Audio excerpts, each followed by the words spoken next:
Isn't that a wonderful thing to learn? Anyway, now remember about the law of fives. Well, in Illuminism, you go through 5 stages.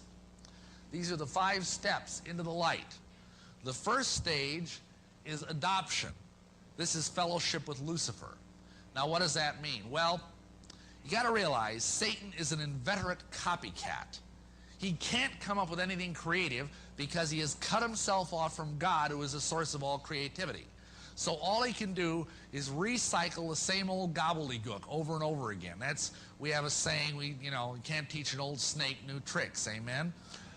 And so he just keeps trying to do the same thing, and he lusts after the kind of stuff that God has. He wants to be worshipped as God. And so when he sees Christians being adopted into the family of God, he figures he's going to try and do the same thing with his slaves. And this is something very important that you need to understand. If you know someone who's a Mason, or if you yourself are a Mason, realize that when you kneel at the altar of Masonry as an entered apprentice, and you take that oath, you are adopted into the family of Lucifer at that moment. Now, you don't probably know that. I did. But most people don't even know that. And as a result, if you're a Christian, and mind you, there are pastors that are doing this, there are deacons that are doing this, there are countless Christian lay people that are doing this, and they're ending up with having one knee on the altar of Baal and one knee on the altar of God, and the altars are moving farther and farther apart as we get closer to the end times, amen? And so these people are in a very uncomfortable position, and something has to give. And usually, unfortunately, it's their Christian walk. You cannot serve 2 masters.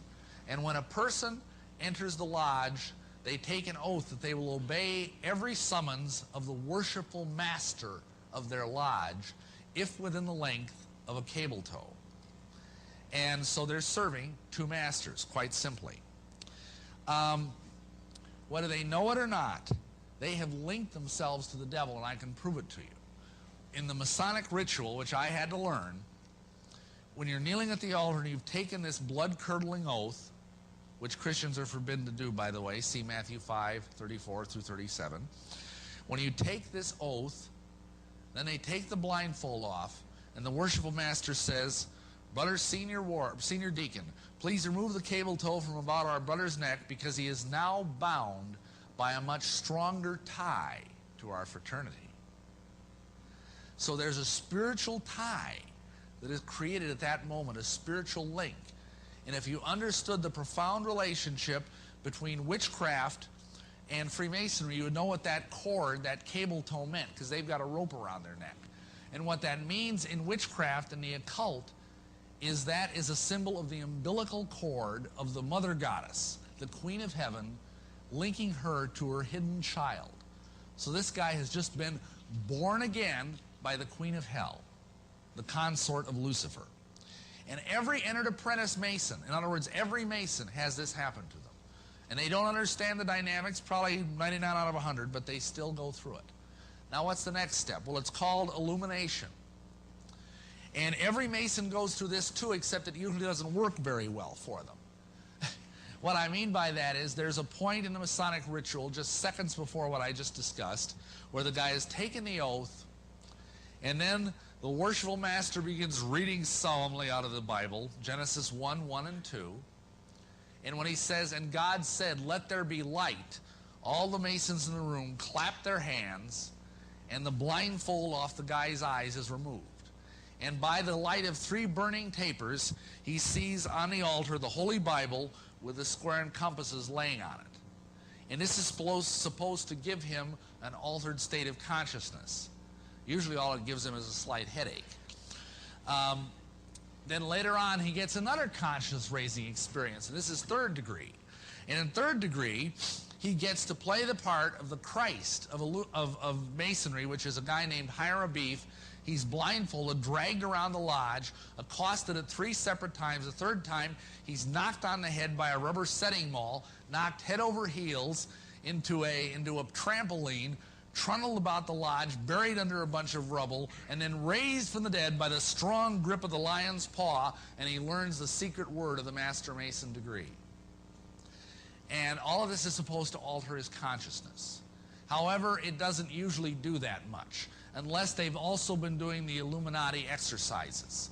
And so what is involved there is that gradually you begin to open up your third eye. Now that might be an unfamiliar term to some of you, but the third eye in the occult is called the Ajna chakra. It's an energy center here, and if it's opened up, supposedly it gives you psychic powers. It gives you the ability to see auras. It gives you the ability to astrally project, to see the future, things like this. Of course, this is all demonic. So what happens is gradually, and this happened to me, I went through an experience where I was deluged in the blinding white light of Lucifer. It felt like my brain was being parboiled in pure light. I cried out in agony. It drove me to my knees. It hurt so badly. And I received the consciousness of Lucifer. I was illuminated. And this is what it means to become an illuminatus. It's just a Latin word for illuminated one. And what this means is that gradually something happens to your mind. It's like a satanic virus is introduced into your mind, and just like a computer virus, it begins to overwrite the human software in your brain with evil, with something that's a lack of compassion, a lack of mercy. You begin to look at human beings as if they were cattle or bugs. You begin to have just, it's hard for me to even talk about because I'm so ashamed of it.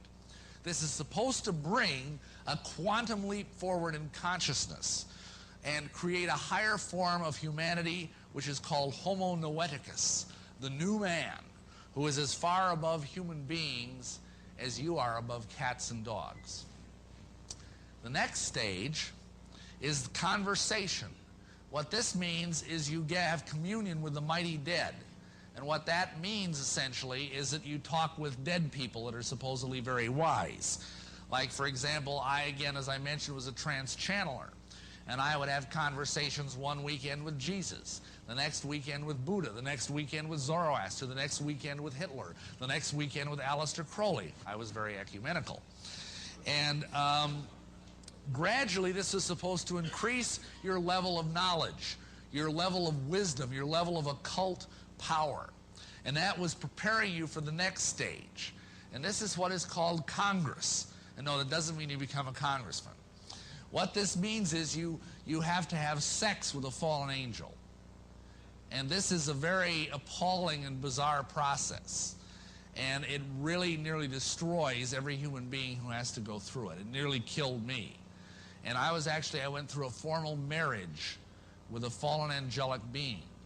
And of course you understand there's a biblical principle at work here which Satan is using. And that is when you have sex with someone, you become one flesh with that person. And what happens at that point is you become so demon-possessed that it's like burbling up here around your eyeballs.